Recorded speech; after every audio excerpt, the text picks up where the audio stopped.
Bonjour les amis, j'espère que vous allez bien. J'ai reçu la question d'une abonnée à notre chaîne YouTube. Elle se reconnaîtra. De toute façon, je vais mettre sa question, la question qu'elle a posée, je vais la mettre là pour que la personne puisse se reconnaître. En fait, cette personne a réagi sur la vidéo que j'avais fait sur le rejet. Et qu'il fallait vraiment affronter les choses pour pouvoir passer à autre chose. Donc, elle a dit que voilà, elle était prête à faire face. Elle a demandé à Dieu de guérir son cœur. C'est bien. Mais il y a une chose que j'aimerais préciser en tant que thérapeute déjà et puis en tant qu'enfant de Dieu. La prière à elle seule ne suffit pas dans le processus de guérison. Je répète, la prière à elle seule ne suffit pas dans le processus de guérison. Vous voyez, il y a beaucoup d'autres choses. Comme là, reconnaître, elle est à la première étape, c'est-à-dire que reconnaître les faits, les reconnaître vraiment parce que par un moment, on reconnaît les faits à moitié. Vous voyez, il y a des zones qui sont trop sensibles qu'on ne veut pas regarder. Dans le processus de guérison, la première des choses à faire, c'est d'abord regarder les faits en totalité et rentrer dans l'acceptation. Il s'est passé ça. Maintenant, après cette étape-là, qu'est-ce qui va se passer? Il va falloir maintenant confronter ses émotions. Ce n'est pas juste une histoire de dire non, Dieu vient guérir mon cœur. Il vient guérir quoi exactement Parce que les événements, il faut repartir dans l'histoire. Il s'est passé telle chose avec telle personne et à partir de là, j'ai développé tel type de pensée, telle émotion vis-à-vis de telle personne. Et tu les marques. Souvent, vous avez peur de ce que vous ressentez parce qu'on vous a dit que les émotions sont négatives. On vous a dit que les émotions, c'est le diable.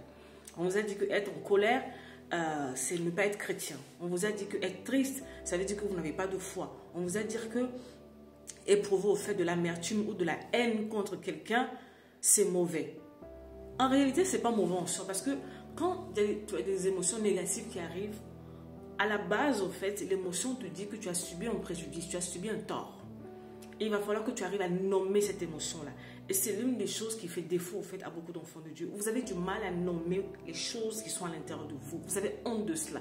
Vous avez peur de cela parce que les enseignements que vous avez reçus ont biaisé vos images, votre perception sur les émotions. Il faut que tu dises à Dieu exactement qu'est-ce qu'il en est. C'est-à-dire que là, on est toujours en train de faire l'état des lieux. Est-ce que, parce que dans le processus de guérison, on parle du cas du rejet. Par un moment, le rejet, ça peut venir des parents. Est-ce que tu es prête à reconnaître que j'éprouve un exemple concret? C'est ton père qui t'a rejeté.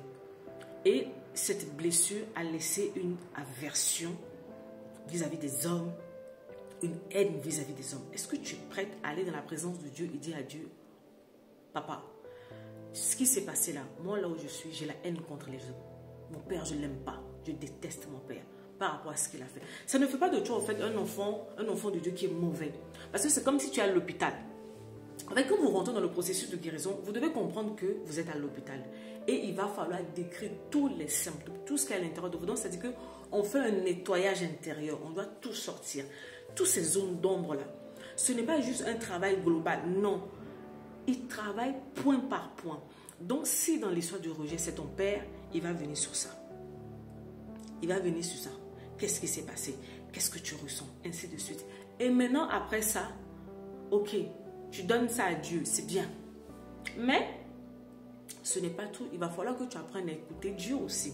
Et ça rejoint l'une des questions que la dame a posées. Je pense que vous êtes dans la bonne saison où, au-delà d'écouter tous les hommes de Dieu, ce qui n'est pas une mauvaise chose, je ne suis pas contre cela, vous devez apprendre à écouter Dieu vous-même. Et ça va vous demander un retour à soi. À vous-même, un face-à-face. Beaucoup d'entre vous, vous avez écouté vos histoires dans la bouche des gens. Vous avez écouté beaucoup de choses. Mais vous-même, aucune idée. Un retour à soi. Et surtout, allez chercher une professionnelle de la santé mentale parce que les histoires ne se ressemblent pas. Vous savez, aucun processus de guérison n'est pareil. Les histoires peuvent se ressembler. Il peut y avoir des similitudes, mais ce n'est jamais pareil Donc, vous devez apprendre à repartir. Vous devez apprendre à aller voir les professionnels, des personnes qui peuvent réellement vous aider par rapport à votre histoire personnelle. Parce que dans le processus de guérison, on ne fait pas un truc groupé. Non, ça ne marche pas comme ça. D'accord? C'est vraiment important. Prenez soin de vous. Bye bye.